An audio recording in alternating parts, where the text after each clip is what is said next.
Yes, people, what's happening? Charlie here. Welcome back to Chelsea Fan TV and welcome to your transfer update. First things first, guys, make sure you smash the likes on the video, subscribe to Chelsea Fan TV if you're new around here, and make sure you leave your thoughts in the comments below. And let's dive straight into today's video. And things are starting to heat up in the transfer market now, not so much with incomings, or there is some news to go through, but more so with outgoings. And there's only one place to begin, and that is the future of Kai Havertz. Now, Arsenal very interested in the player. Kai has already accepted proposal from Arsenal in terms of the contract, and the personal terms won't be an issue to sort out. All that needs to be sorted out now is a fee between the two clubs. No deal is going to take place at the £75 million asking price that Chelsea have set. That will have to come down, and that will come down. I'm not really sure how the club have arrived at that £75 million value, considering 3 years ago we bought him for £72 million and he's been terrible for 3 seasons, yet the club think he's, in his values increased and we could make a profit on him.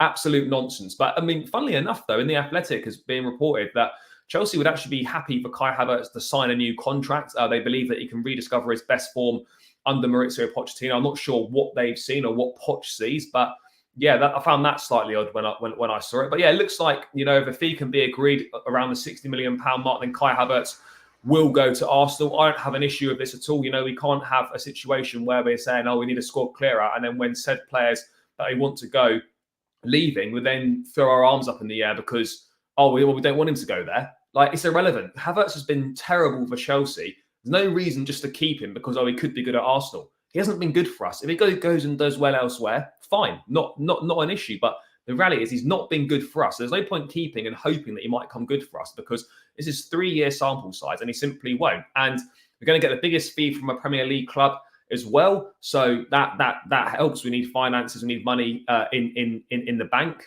so to say. If it's a case of keep Havertz or sell him to Arsenal, it's a no-brainer to sell him to Arsenal. And, we move on. We bring more players in and Arsenal can part fund our Moises Caicedo deal. So, yeah, I think it works best for both parties. So, yeah, it looks like Havertz is taking another step closer to the exit door. I personally didn't expect him to leave this summer. I wasn't really thinking there'd be too much of a market for him once Real Madrid dropped out, and didn't think that spending £50 million on Havertz was worth it. It's basically just left Arsenal and they seem happy to pay 50 to 60 million pounds. Let's just get this deal done and ship Havertz on and kind of forget this ever happened. Moving in towards incomings now, and Moises Caicedo, things are starting to heat up a little bit with the Brighton midfield player. Chelsea leading the race according to Fabrizio Romano, and Caicedo wants to move to Chelsea. I'm sure you've seen the picture with him sat in the boot of the car with his mum in a Chelsea shirt. He loves N'Golo Kante. These are all things he wants Chelsea as well. Personal terms won't be an issue to sort out. Discussions have already started on the personal terms side of things, and that should be, as I said, quite straightforward to sort out. In terms of a fee with Brighton, that's going to be where it's going to be a lot more difficult. Brighton are going to play hardball here. They've got a valuation for Caicedo, and they're probably going to do their best to get as close to that valuation as they can. Reports saying they want £100 million for him, or £100 million kind of total value of the deal. So I think we could get away with offering maybe £70 million plus Conor Gallagher, who they're interested in, a player that's probably surplus to requirements at Chelsea, which would take the value of the deal to around £110 million when you factor in Conor Gallagher's transfer value. But I think Chelsea are working hard behind the scenes on this one.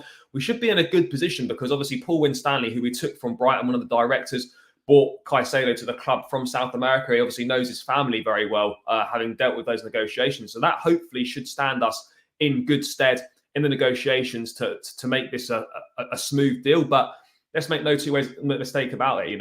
It's going to be difficult to do a deal with Brighton. We've done a lot of business with Brighton. They're pretty sick of dealing with us. But the club have got a gentleman's agreement with Caicedo that he can leave. He signed the new contract. He can leave for a set amount.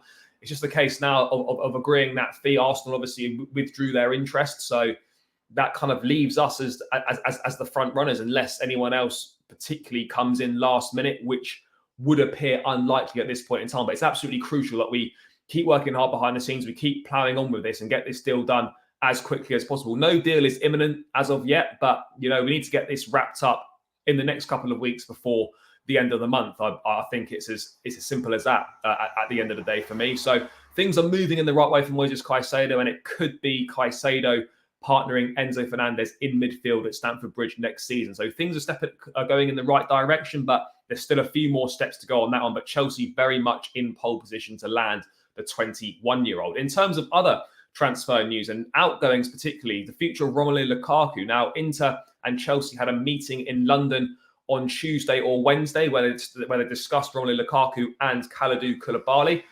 There will be further meetings where they'll discuss Andre Onana and Lautaro Martinez. But in this meeting, it was about Lukaku and Koulibaly. And Inter and Lukaku were reportedly disappointed about Chelsea not willing to sanction a loan deal or a discounted loan deal. Talk about disappointed. Lukaku's disappointed. We're disappointed. £100 million to bring him in, does shocking at the club. Talks wants to go back to Inter. He never wanted to be here in the first place. And we basically paid £100 million for a one-year loan and then gave him back to Inter Milan. And he's talking about disappointment.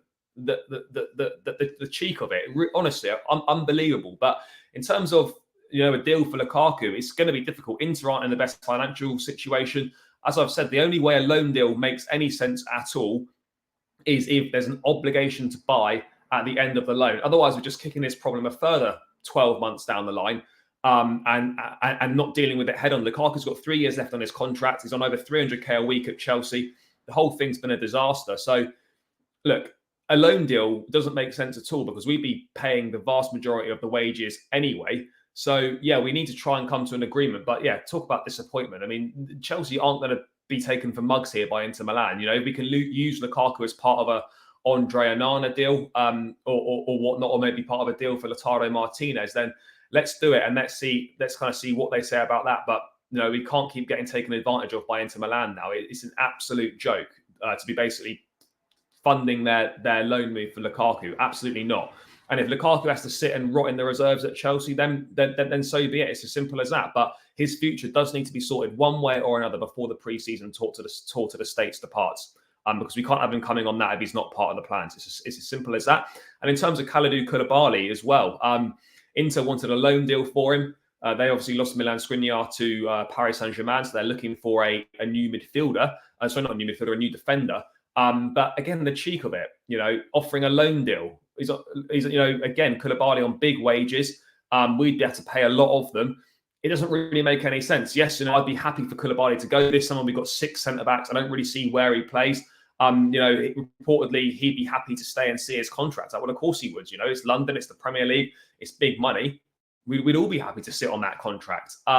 But yeah, with Koulibaly, I think if suitors come in, Chelsea might look like they will do something, but it would have to be on a permanent deal because a loan doesn't suit us in any way whatsoever. So the immediate futures of Romelu Lukaku and Kalidou Koulibaly seem somewhat in doubt, but let's wait and see what happens on that one. But Inter certainly have got to stop taking us for mugs, and we have to start putting our foot down and seeing if we can get these players out on permanent deals, because these constant loans just don't make any sense, and it's just at a vast expense to us as well. And sticking with Inter Milan, Chelsea are going to be meeting them, as I said, next week to discuss Andre Onana, the Cameroon goalkeeper, who the club are very, very keen on.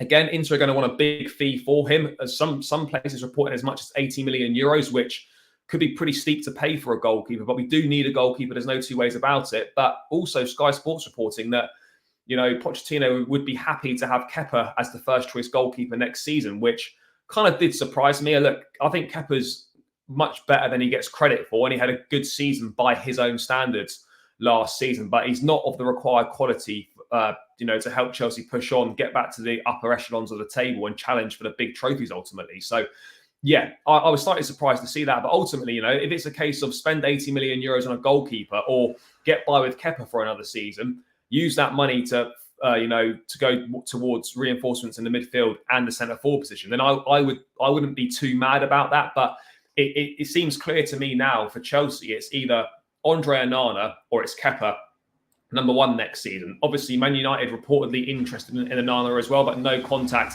has yet been made to Inter Milan. But obviously, with the future of David De Gea in doubt, there's always going to be those United links with goalkeepers. Let's wait and see what happens on that. But if Chelsea do decide to move for Onana, then it looks like it could cost them a lot of money. But we're in a strong bargaining position. We could try and use Lukaku as part of the deal, maybe use Edouard Mendy as part of the deal as well. But yeah, there's going to be a lot of business or a lot more conversations between Chelsea and Inter Milan. But that pretty much brings us up to date with all the transfer news. Havertz taking a step closer to Arsenal. Caicedo, Chelsea firmly leading the race and making good progress on personal terms. Lukaku and Koulibaly, the club want to get rid of them on permanent deals. And, we'll meet to talk about the future of Andre Onana next week as well. But that pretty much brings you up to date, guys. I hope you've enjoyed this video. Make sure you leave your thoughts down in the comments below. Smash the likes on the video as well. And guys, I'll catch you again in another video soon. Up the Chelsea.